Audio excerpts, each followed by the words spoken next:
True Crime Fix is a podcast with adult themes and graphic descriptions of crime which may not be considered suitable for all ages. Please use your discretion when listening. All research has been conducted using material in the public domain, and some opinions may not be that of the author or the host. Please remember that all victims are someone's loved one, and all episodes are recorded in the utmost respect of their memory. Ladies and gentlemen, you're listening to the True Crime Fix podcast with Stevie B.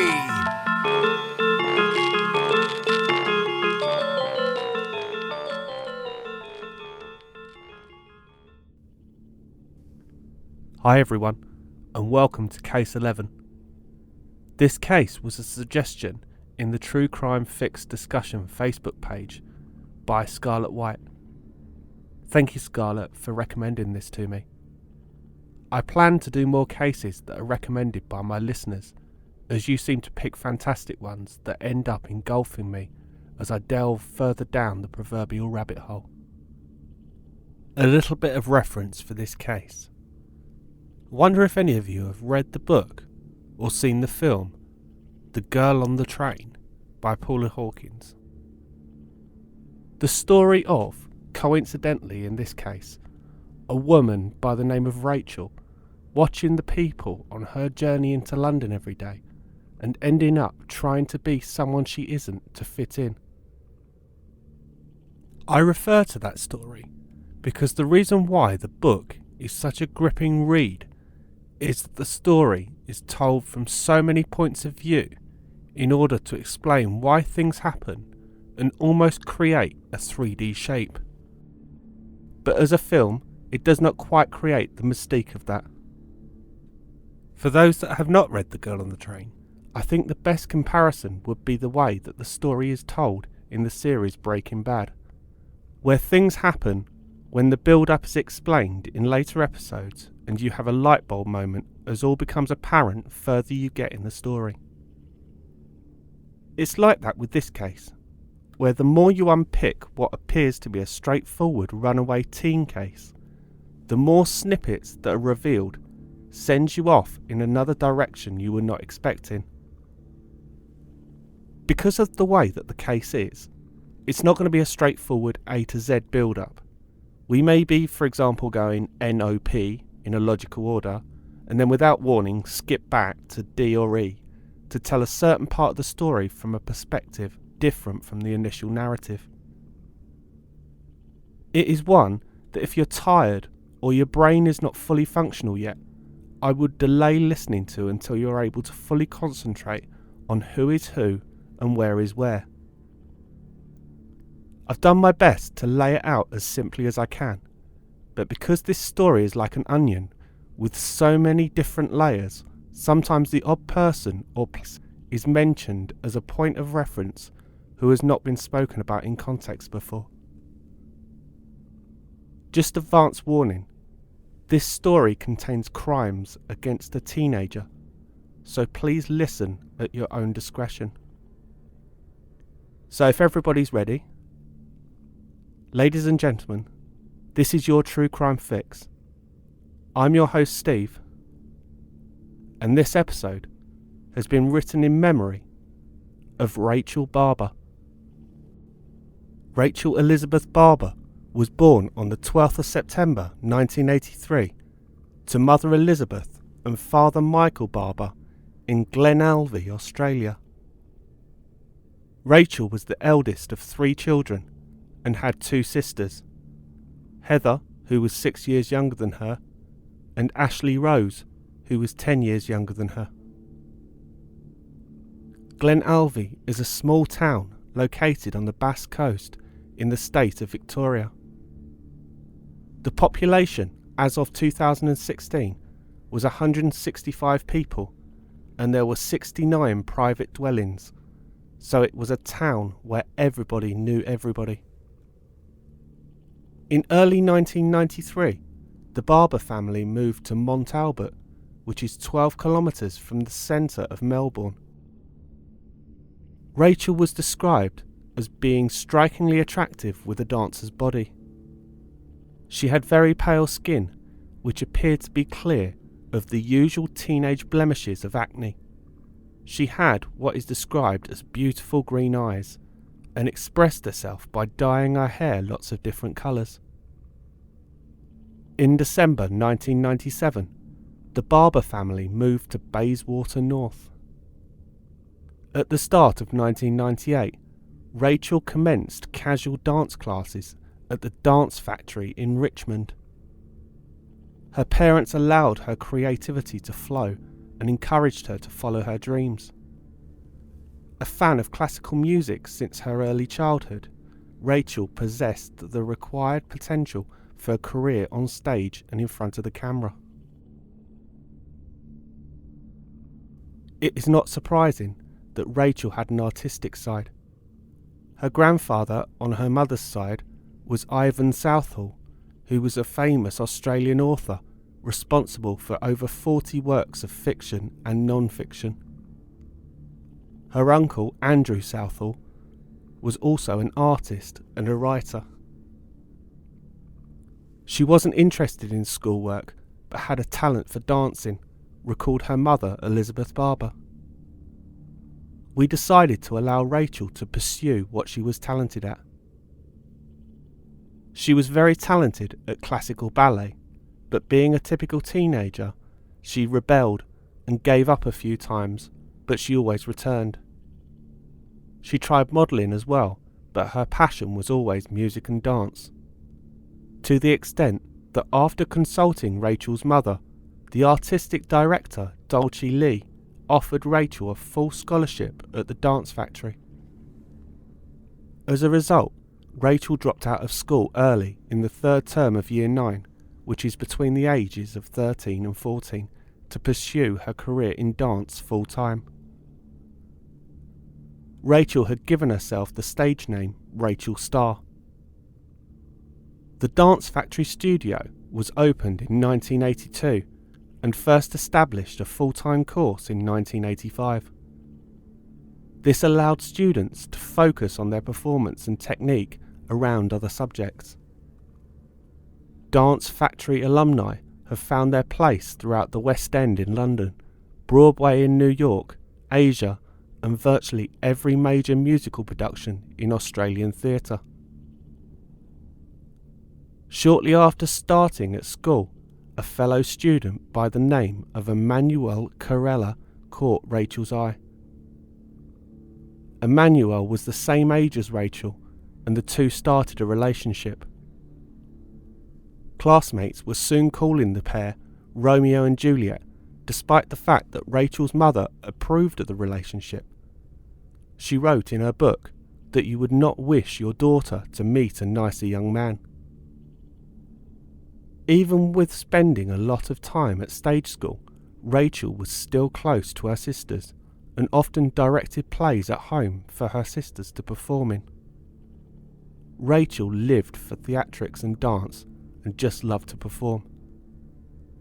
On the afternoon of Sunday, the 28th of February 1999, it was just like any other for the Barber family. Rachel had been speaking to someone on the phone at length, but as she was a teenage girl and spent a lot of time speaking to her friends on the phone anyway, Michael and Elizabeth left her to it. Little did they know that this would be the last night that the Barber family would spend together. The next morning, Monday the 1st of March, Michael Barber drove Rachel to the tram stop at the corner of Riversdale and Elgar Roads, which is in the suburb of Wattle Park, to catch the tram to Richmond. Rachel had left her home in the morning wearing her black dance pants, black sports bra, a light-coloured singlet top, a long-sleeved grey hooded top. She was also carrying a black dance bag. As for jewellery, she was wearing a gold necklace with a diamond-like stone and matching earrings, a blue topaz ring which Emmanuel had given her as a commitment ring for Christmas. She left home with about $13 in her wallet. "Love you, Mum," Rachel screamed out of the window of her dad's car as she raced off to the tram stop for the day's rehearsals. She was dropped off at the tram stop at about 9:30 a.m. Rachel had arranged to have breakfast at her friend Kylie Ellis's house, which was her regular routine prior to class. Before boarding the tram for Richmond, she made arrangements to meet her dad back at the Wattle Park tram stop at 6:15 p.m. so that he could give her a lift home. Rachel was described as guarded during that day, telling her dance classmates that she had to work that night and it was going to pay well and that she would get some new clothes from it. Her friends assumed that it was a modelling job. Rachel's parents were not well off, so the new things would have been a luxury for her. Emmanuel questioned his girlfriend as to what her plans were, and she told him not to worry about it, but revealed that she had been offered a job where she was going to be given some new clothes and a substantial amount of money. It was strange that she was so secretive about it, Emmanuel said a few years later in an interview. He too assumed that it was a modelling job, but Rachel either did not know the full details of the job or she was reluctant to tell him. He told her to be careful after class and kissed her goodbye. Rachel informed Emmanuel that she would call him afterwards to let him know how it had gone. That evening, Rachel's tram pulled into the station at 6:15 p.m. and her father was there to pick her up as she had arranged. But Rachel was not on the tram. Confused, as she was usually so punctual, Michael just assumed that she had missed the tram and waited for the next one. When Rachel was not on that one, Michael became more concerned. As this was 1999 and mobile telephones were not as commonplace for everyone, he was unable to call his daughter. When she had still not arrived by 7:40 p.m, Michael called his wife Elizabeth to inform her that Rachel had not arrived. By this time, he had made his way to his parents' house in the Blackburn suburb of Melbourne. Elizabeth panicked, as this behaviour was not something which was normal for Rachel, and called around all of her friends and the dance studio looking for her. Eventually she called Emmanuel, who responded with, "I cannot believe she actually went." When Rachel inquired further, Emmanuel relayed what he knew to her. Elizabeth was shocked, as Rachel had not told them about a job earlier. From the information that Elizabeth picked up from Rachel's friends, a picture of Rachel's day was starting to come together. Rachel went to Kylie's flat in Richmond in the morning as planned, where she met her boyfriend Emmanuel Corella and his brother Dominic. At around 10:15 a.m, Rachel, Kylie and the Corella brothers left to attend dance classes at the dance factory. Rachel made a point of avoiding travelling on public transport unless she was familiar with the route. During the afternoon of the 1st of March, Rachel had told a fellow student by the name of Andrews that she was going to make a lot of money that evening, and it was with somebody that Andrews did not know. Rachel indicated to Andrews that she would explain to him the next day what it was all about. Later, during one of their lunch breaks, Rachel and Emmanuel took a walk down Swan Street. When walking past the shop window, Rachel had pointed out to Emmanuel a pair of shoes described as chunky blue wedges that the 1990s British pop band the Spice Girls would wear. They cost $100, and Rachel said to him that she would purchase them the next day. This is when she revealed to him that she was off to do that job that night and she was going to earn a heap of money. Although, at this point, she said that she could not go into specifics. She said that she was meeting up with an old female friend. At around 4 p.m, Rachel asked Dominic Corella for a lift to Bridge Road after classes had finished. Bridge Road was a tram stop which was situated about a mile north of the school. Dominic agreed. At around 5:35 p.m, following the completion of her classes for the day, Rachel, together with Kylie and fellow classmates, left the dance factory and walked along Church Street towards Bridge Road. Dominic asked Rachel if she still required that lift, and she responded that she would make her own way there. Another classmate, Tamara Gunn, asked Rachel where she was going, and she responded that she was going to walk up to Bridge Road and her father was going to pick her up from the end of the tram line. Tamara offered to walk with her to the stop, but Rachel declined the offer. Rachel was last seen by her classmates at around 5:45 p.m, walking on the western side of Church Street towards Bridge Road. At around 8 p.m, Elizabeth rang Box Hill Police Station and reported Rachel missing.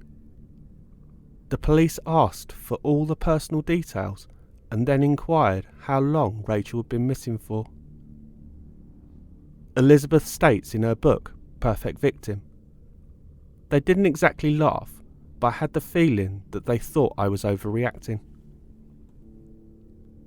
Police informed Elizabeth if Michael could not trace her during his searches that he was doing, then he was to go to the station and complete a missing persons report. At 8:45 p.m, when Michael had finished his search of the streets of the suburb of Camberwell, which is a leafy middle-class area of Melbourne, he made his way to Box Hill Police Station to make the initial missing persons report. Michael explained to the police that he was not overreacting to a teenager running away, as his daughter hated the dark and struggled with taking public transport on her own. He said if she was stranded, she would somehow find a way to a phone by now for a lift. The police suggested to Michael that they get torches at night and check under the house, as she might be camping out under there. When Michael returned home, Elizabeth's mother, Joy Southall, had arrived at the Barbers to take care of their two youngest girls as Elizabeth and Michael left to search around the Richmond suburb where Rachel went to school. Richmond is a busy inner city suburb where the Melbourne cricket ground is. Elizabeth stated, "Our searching was pointless. We had no idea where she was. The story that she had told Manny already reeked of foul play. Rachel had been baited with the equivalent of a bag of sweets a small child is warned about." The following morning, Tuesday the 2nd of March, Rachel did not turn up for her daily breakfast at Kylie's flat. After Elizabeth and Michael had dropped off Heather and Ashley Rose to school, they returned back to the Box Hill Police Station to seek further advice on their missing daughter. After initially being dismissed by the duty officer on the desk, the Barbers met with the desk sergeant from the night before, who got the report he had taken off of a rack in the back office. A rack, Michael thought, which meant that no one had looked at the report since it had been taken the night before. They left photos with the sergeant, who told them he was confident that Rachel would turn up on her own accord. The Barbers were also told that the police were limited with what they could do, as Rachel had been missing for less than 48 hours. Rachel failed to attend the classes for the day, and she also failed to contact Emmanuel, something that she had done every night for 10 months. As a result of the lack of interest from the police at this point, Elizabeth went to the school to see if she could find out any further information. She met up with Emmanuel and they went to the shoe shop in Swan Street where Rachel had been the day before. They basically started their own investigation. The shopkeeper remembered Rachel and still had the shoes put to one side for her. The shopkeeper pretty much repeated verbatim what Emmanuel had said had gone on between the couple in the shop. It was then that Emmanuel remembered that Rachel had mentioned that the work that she was getting was from an old female friend. The exact words that she used were, the work was not going to be anything immoral because of her old female friend. Elizabeth tried to remember all of Rachel's older friends from all of her old schools and the dance studios. Elizabeth and Michael went from store to store with Rachel's photograph. Most of the shopkeepers recognised Rachel, but none could confirm whether they had seen her in the last 2 days. During the investigation, Michael spoke to a shop owner who pointed out an article in Age magazine. It was concerning an ex-convict who had been released from prison and was attempting to coerce underage girls into an illegal brothel in Fitzroy. The type of girl who was being approached matched Rachel's description. As a result of the concern, Elizabeth decided to call SWAP, or the Sex Workers Outreach Project. SWAP is Australia's largest and longest established community-based peer education sex worker organisation focused on HIV, STIs and hepatitis C prevention, education and health promotion for sex workers in Victoria. Elizabeth's fears were reduced slightly when she was advised that due to Rachel's age, it was highly unlikely that she had been abducted for sale, as she was too old for the ex-convict and too young to be working legitimately, but they advised that they would keep an eye out for anybody matching her description. Concern grew again the following day, the 3rd of March, when Rachel's wallet was located in her locker at the dance factory. It was found to contain $1.20 in change and the used tram ticket from the morning of the 1st of March. The fact that Rachel had left her wallet started to indicate that what happened to her was not her voluntarily running away. On the 5th of March, the police arrived at the Barber house to see if there were any clues in Rachel's bedroom. Although the search did not pick up anything, Michael used the police's attendance to raise a concern about one of Elizabeth's work colleagues who had been bothering them in recent times. He would do what Michael described as nuisance phone calls, as well as having been caught peeking through their windows. The man also would turn up at their house uninvited. Michael told a story of the man actually gaining entry to the house while Elizabeth was in the shower after having a swim. Elizabeth, in no uncertain terms, had told him to go away. The police did not seem overly concerned, so the Barbers decided that they would put their own surveillance on the individual. Ultimately, though, through their own investigation, it was obvious that this man was not involved. Rachel's family, including extended family, continued to search the local swamps and wastelands for Rachel. Over the next week, the police started their investigation, interviewing friends, family and people who she went to school with. Thousands of posters of Rachel were put up all over Melbourne. The investigation had been picked up by the Missing Persons Unit based out of St Kilda, so the Barbers felt that they were starting to be taken seriously now. The unit's first act was to make a call to the Victoria Media Liaison Team to ensure that Rachel's story was on the front page of every newspaper in the state the following day. They started by searching through the CCTV footage at the main Camberwell railway station to see if Rachel had either run away or was abducted through there, but the search ended up coming up with no leads.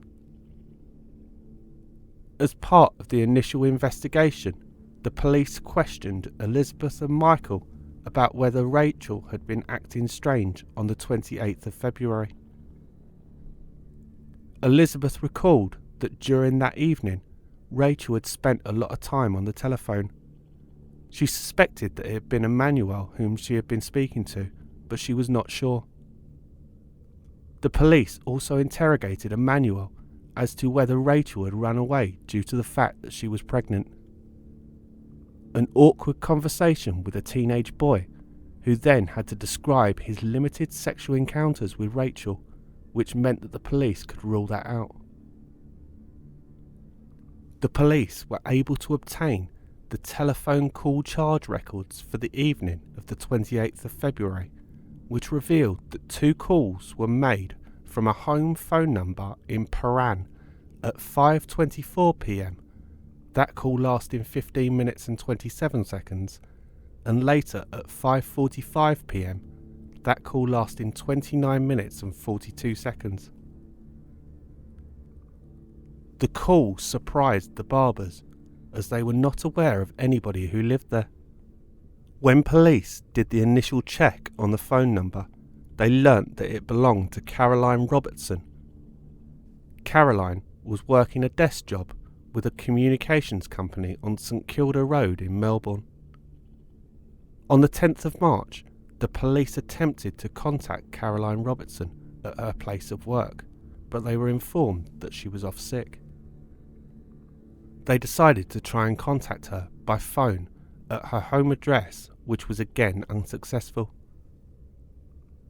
When the police asked the Barbers if they knew a Caroline Robertson, the name did not ring a bell, but Elizabeth did explain that they knew a Caroline Reid, who used to babysit the children when they used to live in Mont Albert.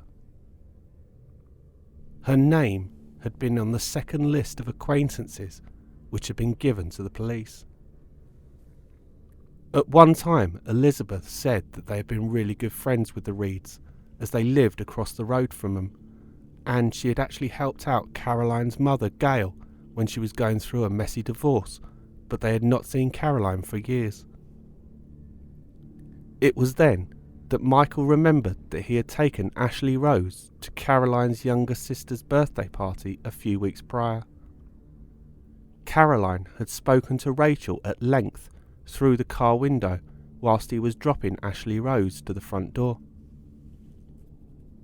Things were starting to fall into place when a witness came forward on the 11th of March.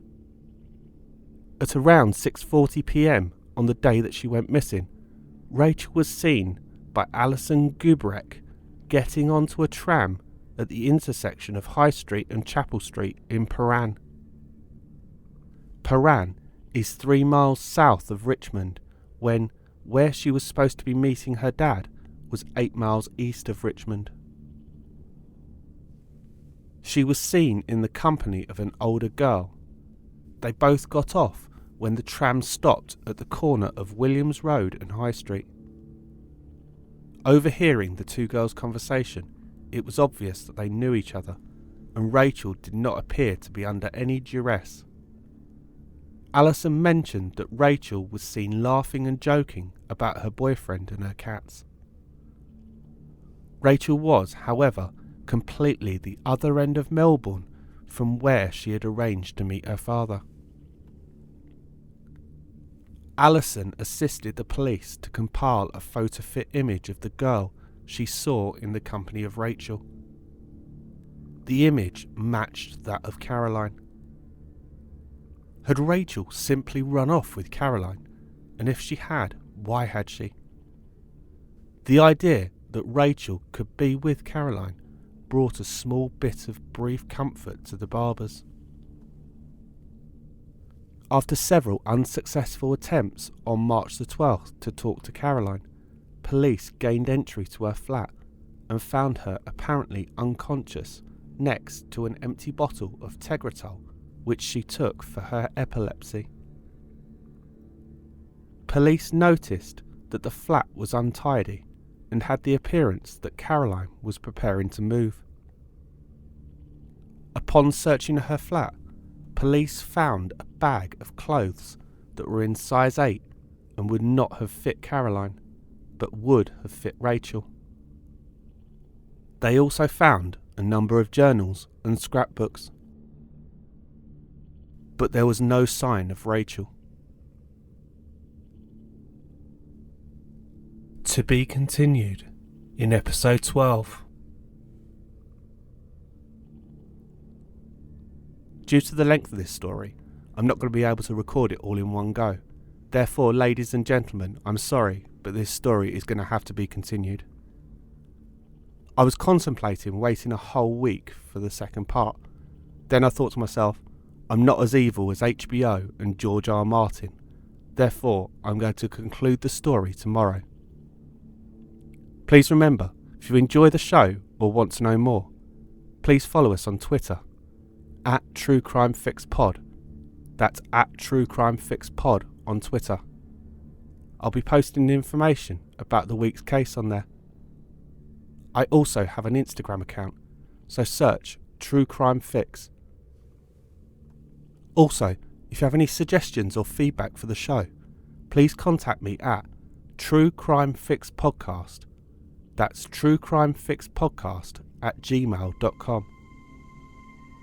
Until next time, stay safe, look after each other, and live life to the fullest, because you never know who or what might be coming around the next corner.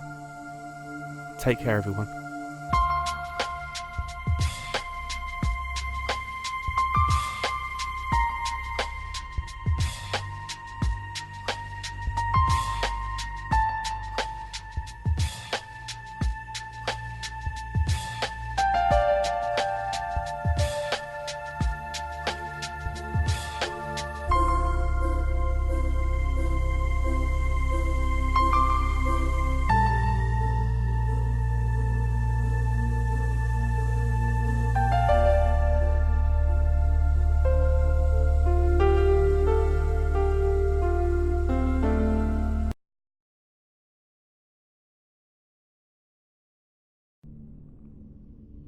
Hi everybody, and welcome back to the conclusion of the tragic story of Rachel Barber. Please be aware that this is part 2 of a 2-part episode, so if you have not listened to episode 11, I would suggest that you postpone listening to this episode until you have heard that one. For those of you who are waiting to hear the conclusion, I will not keep you any longer, and welcome back, as this is where this crazy story gets even stranger. When we left the case yesterday, the police had just located Caroline Robertson at her flat passed out. So what happened after Robertson was found? Robertson was rushed by ambulance to the Alfred Hospital in Melbourne at around 6:55 p.m. One of the police officers, Detective Senior Constable Neil Patterson of the Missing Persons Unit, was directed to accompany Robertson in the ambulance. Neil Patterson recalled the moment that from her hospital bed he received a clear and unemotional confession from Robertson stating that she had killed Rachel. I asked her, "Listen, are you sure that she's dead? Is there no way that we can help her?" She told me no, and that she buried Rachel on her family country property, near where she buried other pets. At this point, Robertson was formally cautioned. Robertson pointed out that it was on her father's property in Kilmore and advised the officers that she needed to get some rest. To fully understand what happened and why it happened, I'm going to have to take you all the way back to the start and give you the story from Caroline Reed Robertson's point of view. I appreciate that I do not normally go into this much depth with perpetrators, but I need to in this case to explain Rachel's story. So let's go back to where it all began. As I explained yesterday, In 1993, the Barbers moved to Mont Albert. Around this time, the Barbers and the Reed family, as they were known then, became acquainted. In particular, Rachel became acquainted with Robertson's younger sister Chrissy, and Rachel's younger sister Ashley Rose became friendly with Robertson's sister Kathy. During 1996 and 1997, Robertson babysat the Barber children, including Rachel, on a semi-regular basis. Robertson was described as chubby and suffered from teenage acne, which led to a very negative self-image. As a teenager, Robertson was a prolific writer, documenting her inner torment, often referring to herself as Spotty Dotty. Robertson was 4 years older than Rachel. She was born in Melbourne on the 3rd of November 1978 into a financially secure but troubled family environment. As mentioned yesterday, part of the reason that the families were still in contact was due to Elizabeth supporting Robertson's mother Gail through her divorce from Robertson's father, David Reed. Robertson's father had since remarried, and she did not get on with her new stepmother. In Rachel, Robertson saw everything she was not, and an obsession began. In Robertson's twisted thoughts, the fact that Rachel was beautiful automatically meant that she would be happy, something she desired so badly for herself. The obsession with Rachel festered and grew for several years. As early as 1997, 2 years before the murder, Robertson would take photos of Rachel, supposedly for school projects. It seemed that for Robertson, yearning to possess what Rachel had was not enough. She had to take it from her and somehow transfer it to herself. Eventually, Robertson's plans were put into action. On that fateful day, back on the 1st of March 1999, Robertson managed to lure Rachel to her flat in the trendy Melbourne suburb of Prahran under the guise of giving her assistance for a psychology assignment for which Robertson told Rachel she would be paid $100 for her time. Robertson told her that it was a secret study, so Rachel could not tell anyone what she was doing, especially her parents and Emmanuel. After leaving her friends at 5:45, Rachel walked the short distance to a public toilet block located near Lennox Street, where Robertson was lying in wait for her. The instructions that Robertson gave Rachel was pack a bag as if you were running away. Rachel had followed the instructions and brought with her her dance bag, ballet shoes and her teddy bear, which she never went anywhere without. Together they caught the tram, as was witnessed by Alison Gubrek. Sometime that night, Robertson killed Rachel in her flat by using an old telephone cord that she had lying around as a garrote.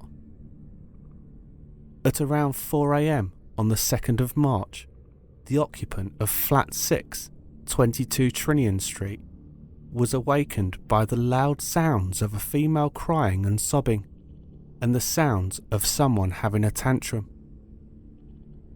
The sounds appeared to be coming from the bathroom in Flat 9. Flat 9 was at the time occupied by Robertson. It is possible that the sounds heard by the neighbour, Stephen Granger, were made by Rachel, who could have realised the way that the night was going to end, but it is more likely that the sounds heard by Granger were made by Robertson in the aftermath of the attack. It would be easy to feel the slightest bit of sympathy for Robertson due to her upbringing and the bullying that she had suffered because of the way she looked. However, in my mind, I feel that she is one of the most cold and calculated killers that I've ever covered on this podcast. The level of detail and planning that went into this is incredible, and the way that she acted after the crime reveals this. On the 1st of March 1999, at 8:36 a.m, Robertson left a voicemail for her supervisor saying that she had not slept well the night before and was not well, so she would not be coming into work that day. It is believed that this sick day meant that she was able to meet Rachel from school. Robertson arrived at work the next morning, Tuesday the 2nd of March, at around 8 a.m. She was observed to be pale and notably quiet. During the day, the telephone extension at Robertson's workstation was used to telephone the Public Transport Corporation's V-Line passenger service twice. Once at 8:36 a.m, the call lasting 1 minute and 30 seconds, and then at 9:34 a.m, the call lasting 8 minutes. The Public Transport Corporation is the Government of Victoria owned authority which operates passenger and freight trains, trams and bus services. Due to the nature of the calls, it has been speculated that this was Robertson planning her escape from Melbourne, but more on this later. At 9:48 a.m, Robertson's work phone was used to call her own home number, but the number did not connect or answer. Later that morning, at around 10 a.m, Robertson left the office and was driven home to her flat by her supervisor after complaining about being unwell. After arriving back at her home, Robertson made 2 calls to her father David Reed at his work. These calls were made at 10:26 a.m. and 10:32 a.m. Sometime during that day, David Reed said that he went to his daughter's flat to check on her welfare. He said that he found her there on her own, and she did not take an unusually long time to answer the door. While he was there, David Reed noticed that the door to the bedroom of the flat was shut. Later in the day, Robertson rang the mobile phone of a workmate, Donna Waters, to ask for repayment of money that she had lent her. The sum that she had lent was about $320. She made 2 initial calls to Donna's mobile at 1:18 p.m. and 1:37 p.m, but neither of these calls were successful. Robertson's home phone was then used to call Blue Circle taxi trucks at 1:27 p.m. At 6:02 p.m, Robertson was finally able to get hold of her colleague Donna. Robertson told Donna that she needed the money because she was moving some of her furniture to one of her father's holiday houses. She went on to say that she needed it that night because she was getting the removal firm in to move the furniture, and they were coming the next morning at 9 a.m. Donna said that she was unable to give Robertson the money straight away, but would try and organise something. The next day, Wednesday the 3rd of March, Robertson again left a voicemail message with her supervisor at work at 8:21 a.m. The message said that she was still unwell and she would stay at home to sleep it off. Robertson rang Donna twice more on her mobile early that morning, inquiring about the money. Donna drove to Robertson's home address just prior to 9 a.m, where she was met by Robertson. She gave Robertson $100 and drove with her to an ATM machine on Chapel Street and withdrew a further $100, which she gave to Robertson. Donna then dropped Robertson home and then drove back to her own flat. Robertson, after killing Rachel, had stored her body in her bedroom wardrobe for 2 days. Robertson wrapped Rachel in rugs and placed her body into a large army bag which she had purchased. When the removal truck arrived, she told the taxi truck driver that they were delivering a sculpture to her father's property. The removal company loaded Rachel onto their truck and took her to Robertson's father's property at 390 Old Lancefield Lane in Kilmore. The property in Kilmore was 92 kilometres away from Robertson's property and would have taken about an hour and a half to get there. The removal men then helped Robertson move Rachel to the backyard of the property.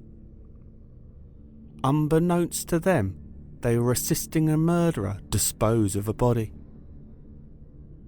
I was going to question how the removal men did not identify that what they were moving was not a statue, but I did a quick search and the body would have been in full rigour within 48 hours, so maybe there was no way to tell. On Thursday the 4th of March, Robertson arrived at work at 9 a.m. and did a full day. Robertson mentioned to her supervisor that a friend of hers had gone missing. She claimed not to be concerned about it because she had done this before and even had a bit of a laugh at Rachel's expense. On the 7th of March, the phone at Robertson's home was used to telephone the Barber's home at 9:05 a.m, the call lasting approximately 14 minutes. The call was taken by Rachel's uncle, Andrew Southall. Robertson reportedly asked if there was anything she could do to help. Robertson's name and phone number was then jotted down and placed amongst the other callers that had rung the Barber's home that evening. There was no reference as to whether the call was ever returned. Robertson made a further similar reference to her missing friend on Tuesday the 9th of March. On that occasion, she told her supervisor that the police had spoken to her about the girl disappearing. On Wednesday the 10th of March, Donna rang Robertson at her flat and told her that the police had been looking for her at work in relation to a missing girl. Robertson told Donna that she had babysat the girl when she was younger. She said that the girl had maybe just run away, as she used to run away all the time. On the same day, Robertson went to the branch of the Bank of Melbourne at 509 St Kilda Road and completed an application for a personal loan to finance the purchase of a car, saying that she needed the money urgently. She applied for $10,000. It should be noted that Robertson did not have a license to drive a car.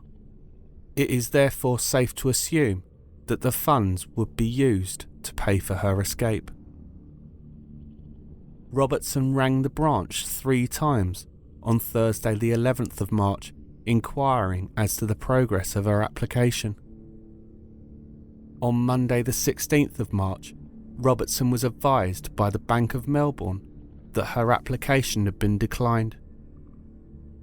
But by this stage, it didn't really matter. On Thursday the 11th of March, Robertson again left a voicemail message for her supervisor at 6:11 a.m, saying that she was not feeling well and that she would not be in. She informed her supervisor that she would be at home if she was needed. On Friday the 12th of March, Robertson again left a voicemail for her supervisor at 7:37 a.m, saying that she was still sick and would not be coming into work.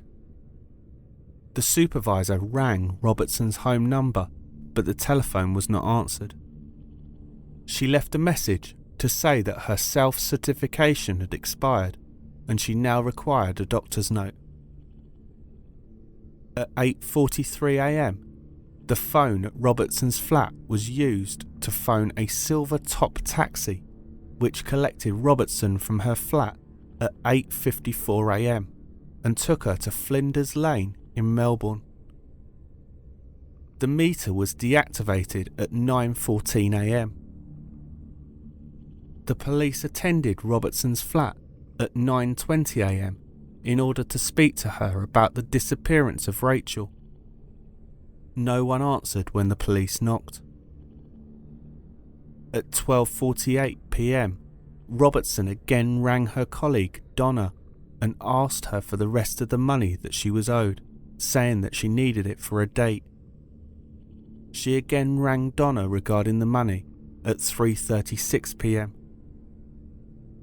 At approximately 5:30 p.m, the police again went to Robertson's flat with the keys obtained from the estate agents responsible for the property. However, the police could not gain entry to the flat using the keys as the locks had been changed. The telephone number in the flat was called numerous times whilst they were outside, but no one answered it. At approximately 6:10 p.m, the fire brigade was called to assist the police to gain entry to Robertson's flat. Access was granted through an open bedroom window.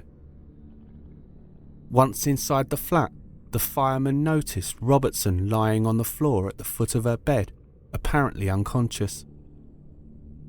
No one else was present in the flat. It has since been hypothesized by a doctor at the subsequent trial that the arrival of the police at her flat had induced an epileptic fit in Robertson. The police performed a search of the flat for any sign of Rachel. They found a couple of bags containing clothing which clearly did not belong to Robertson, but which were the approximate size of clothing worn by Rachel. The writings and sketches that were found in the flat showed that Robertson had a deep-rooted self-loathing. At age 14, she drew an exaggeratedly ugly image of herself surrounded by degrading words. Loser, unwanted, dirty, obese, funny in the head.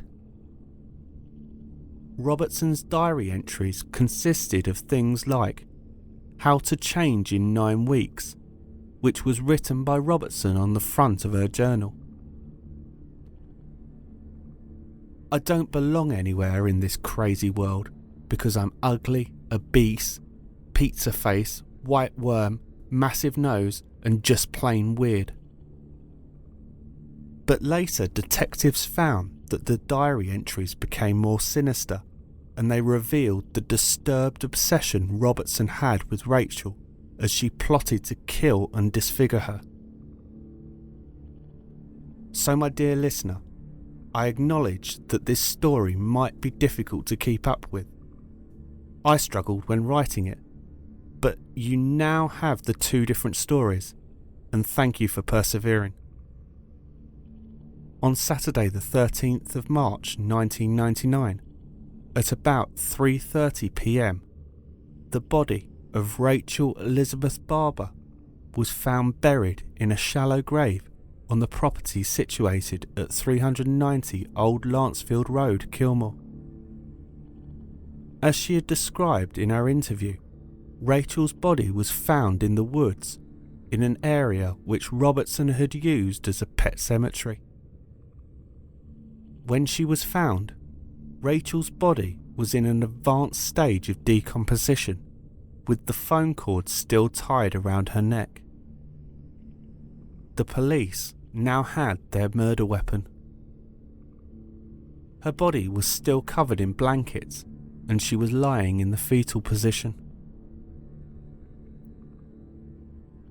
When Robertson was fully recovered, she was interviewed again, this time in the presence of her lawyer.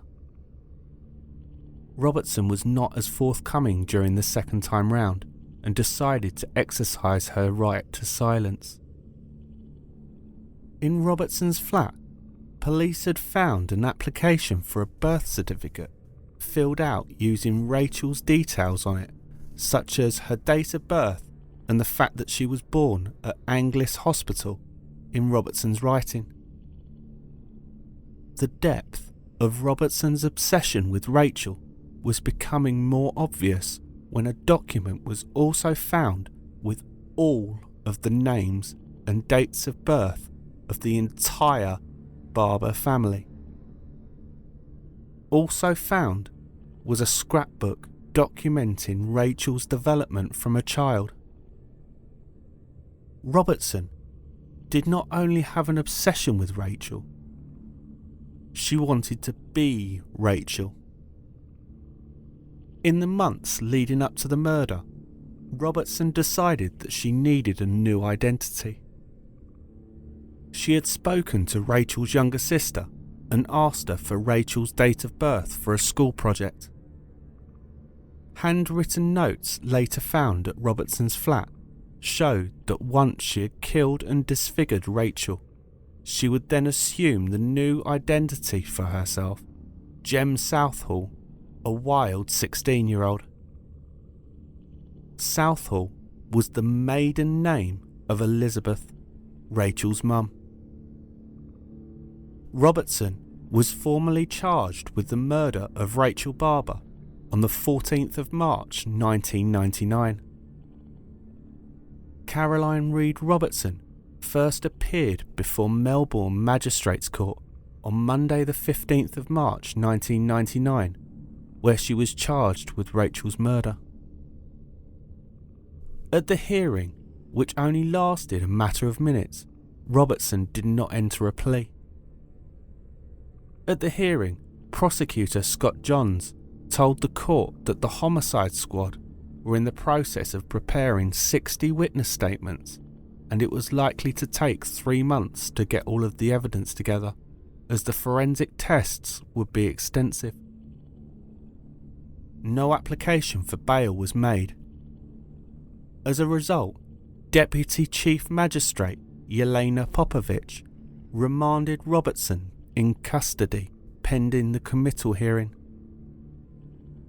Rachel's funeral was held on the 24th of March 1999 at St Hilary's Anglican Church in the Melbourne suburb of Kew. 850 people attended what was called a celebration of her life before she was laid to rest at the picturesque Lily Dale Memorial Park, which is 45 kilometres east of Melbourne's city centre. Over the next few months, there were a number of adjournments to the committal proceedings whilst all of the legal documents were being prepared. The first committal hearing took place before Magistrate Frank Hender at the Melbourne Magistrates Court on Monday the 31st of January 2000. In the interim, the police had dug further into the case, and the more they uncovered, the more callous and calculated the murder became. One piece of evidence, for example, was Robertson had maintained a P.O. box at a local post office where she was getting all of the documents in relation to Rachel sent to so that it could not get traced back to her. Information also found in the flat at Trinian Street indicated that she intended to get cosmetic surgery to make herself more attractive. She had plans to move to Byron Bay. Byron Bay is a coastal town in the southeastern Australian state of New South Wales. It is a popular holiday destination and is known for its beaches, surfing and scuba diving sites. It was perceived by Robertson to be a haven for beautiful people. At the initial committal hearing, Robertson pleaded not guilty to murder, claiming that she had amnesia from the night of the murder and that she had accidentally killed Rachel. She also claimed that she had accomplices who had abandoned her. Police had evidence to the contrary, however. Dr. David Black, who was a forensic scientist with a background in graphology was able to confirm that almost all of the writing that was found in Robertson's flat was hers, including the plans that were found in her journals, which were being described by the police as the blueprint to Rachel's murder. Robertson's diary showed premeditation and would describe what had happened, with written entries talking of lacing pizza with drowsy powder. One entry read, I will quote as it's written, "Missing people applying for things like birth certificates. Is there a list that it is checked against? Where do rights of the missing person come into place? 6 years. Private detectives. Rent a box so that Rachel cannot be traced. Rachel, final section of psychology study, needs to pack a small backpack as if you're running away. Wallet. Dollars. ID, etc. Photo. Clothes. Teddy. Ballet shoes. Highly confidential. For the study to work properly, you cannot tell anybody about this. $100 plus costs. Transport. Catch train to city. $2.30 max. Full. Meet her outside Flinders. Cameras. Order pizza and lace with drowsy powder. After that, go through significance of bag things, then relaxation techniques, then toxic cloth over mouth. Use army bag and dump off far away. Dump bag separately, then I'll drive you home. Another entry read, check farm, including bag. Tuesday, arrange bank loan. Moving van. Night to disguise hair. Thoroughly clean house and steam clean carpet. Post-mortem results, which were conducted by Dr. Shelley Robertson, showed that Rachel had traces of diphenhydramine in her system, which is the antihistamine found in cold and flu tablets, which has the side effects of drowsiness and an impaired mental capacity. This indicated that Rachel had been drugged before being strangled by the black telephone cord. In relation to Robertson claiming that she had accomplices, while she had been in custody, the police had managed to build a profile of her which basically saw her as a loner. They interviewed a number of former work colleagues at Oztalk Communications and Compass Australia whom she had been employed with before.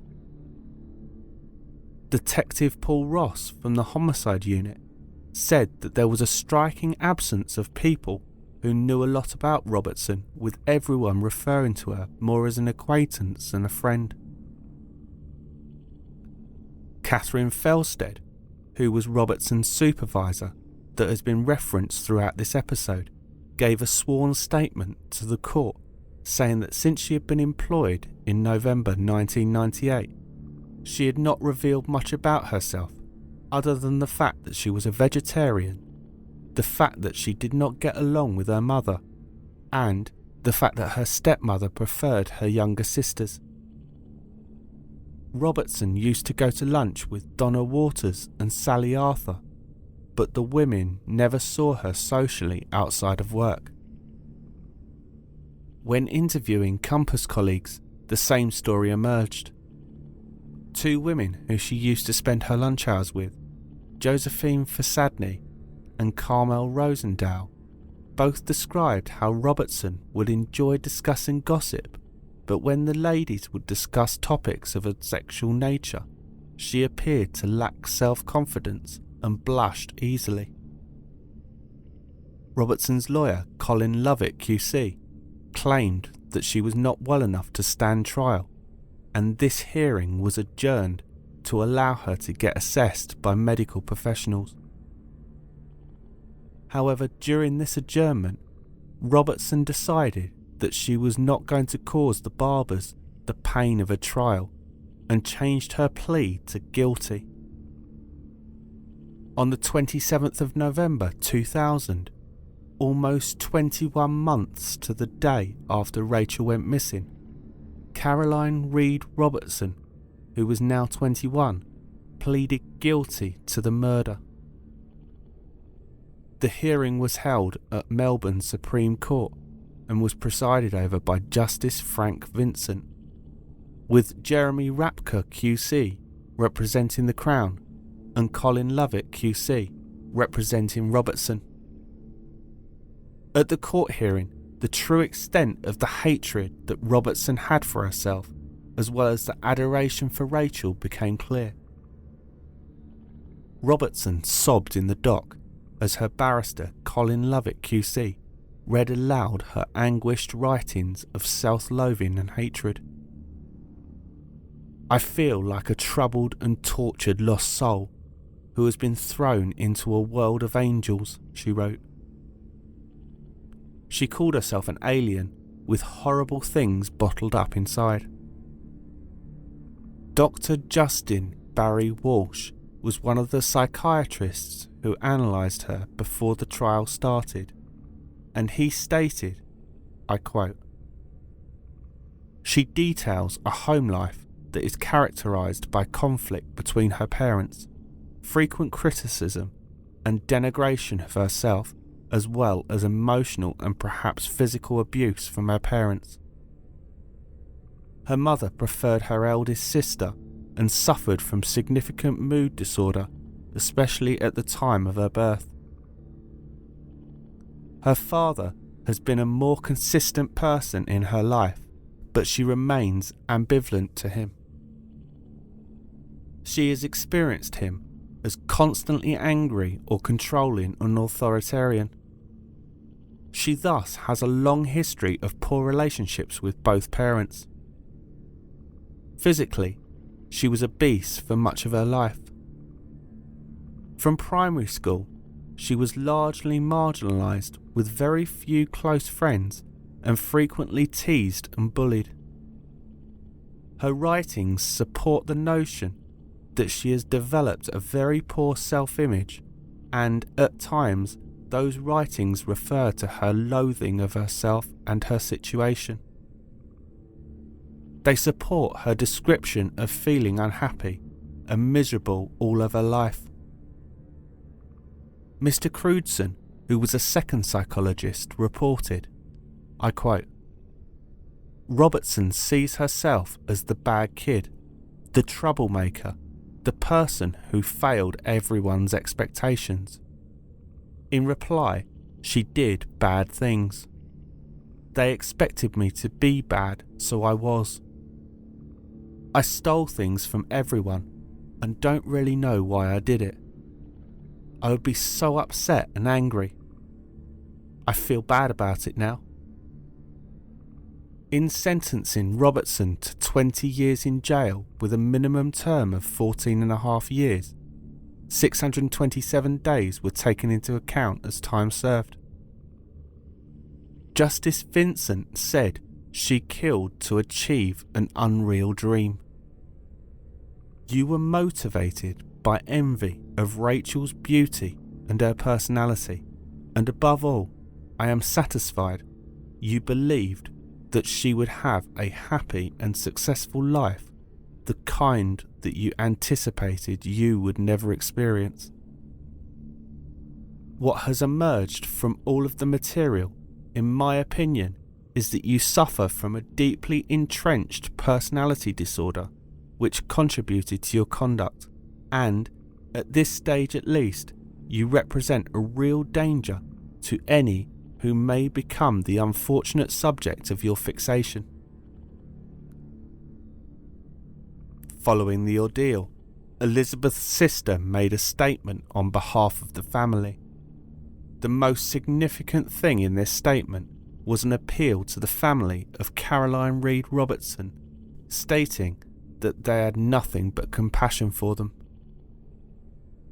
So this crime took place 19 years ago. So where are all of the people from this case now?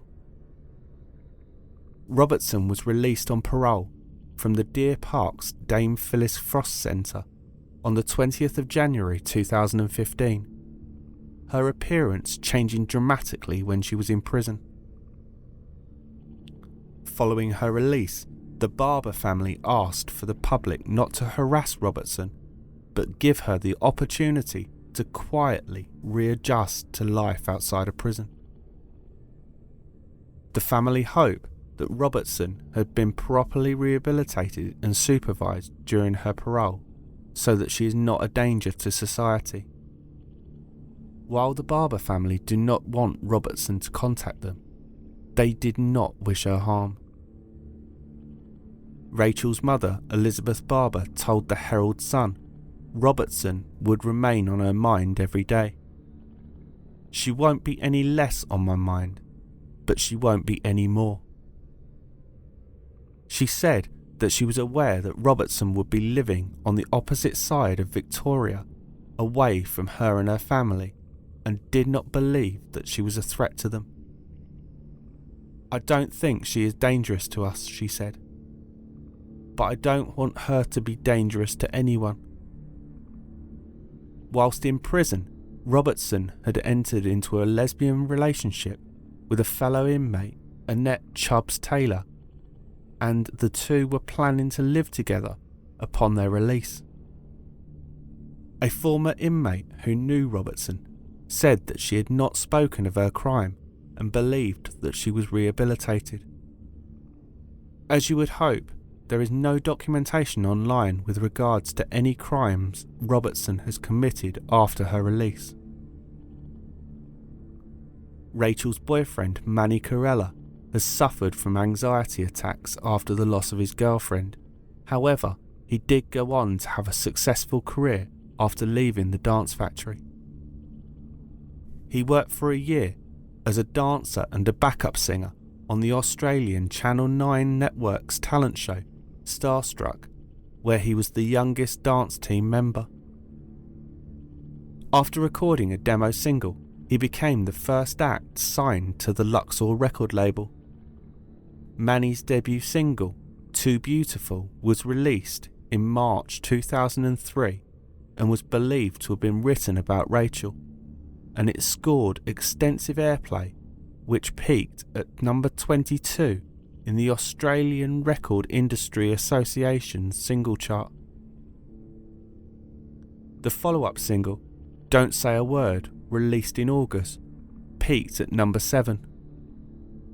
Manny also supported Christina Aguilera on her Australian Strip tour in December 2003. But his singing career did not appear to progress much further, and he is now listed as one of the teachers at the dance factory where Rachel and he met. She has never been far from his mind, with photographs of him on his social media visiting Rachel's resting place. Michael Barber has not been able to work full-time since what he described as Rachel's situation. He does a few hours a day on and off as a cleaner at a vet's, but he is prone to unexpected panic attacks. Anything can trigger them. I've never been so emotional in all of my life compared to what I am now, he said. I can sit there and watch TV and I'll hear a couple of words, nothing to do with people being murdered or anything, and that just sets me off crying. Similar things happen to Elizabeth, though not as much. They are hyper-conscious about presenting a normal face to the public while keeping their grief private. There has been an upside to the horrific aftermath of their loss. Elizabeth and Michael have become closer. Elizabeth has reconnected with an older brother who she only ever saw annually, and their immediate circle of family and friends have been drawn tighter. But there's also been estrangement. They found that some family and friends who had given them so much support would balk when the Barbers would cheerily bring up Rachel in conversation. Many thought it was inappropriate and would leave the room. Michael said, "In the end, I thought I can't handle this anymore, so I don't do family Christmases anymore. We have our own Christmas. I know I've upset some family members, but you have to live your life." As for Elizabeth, she wrote a book about her daughter under the pseudonym of her maiden name, Elizabeth Southall, called The Perfect Victim. In 2009, an Australian filmmaker, with the blessing and assistance of the Barber family, converted the Rachel Barber case into a movie called either I Am You or In Her Skin, depending on which country you're in. Ultimately though, through jealousy, a star which was destined to shine so brightly was extinguished in such a brutal way. So that's it for this case. Please remember, if you enjoy the show or want to know more, please follow us on Twitter @TrueCrimeFixPod. That's @TrueCrimeFixPod on Twitter. Or look out for our Facebook page, True Crime Fix Podcast. There is also a closed Facebook group called True Crime Fix Discussion, and I usually post information about the week's case on there. I also have an Instagram account, so search True Crime Fix. If you have any suggestions or feedback for the show, please contact me at truecrimefixpodcast@gmail.com.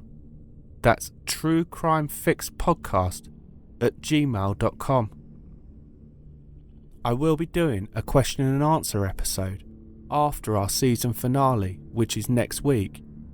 So if you have any questions with regards to any of the cases that I have covered so far, please feel free to email them to me or just drop me a message on Twitter or via the Facebook group.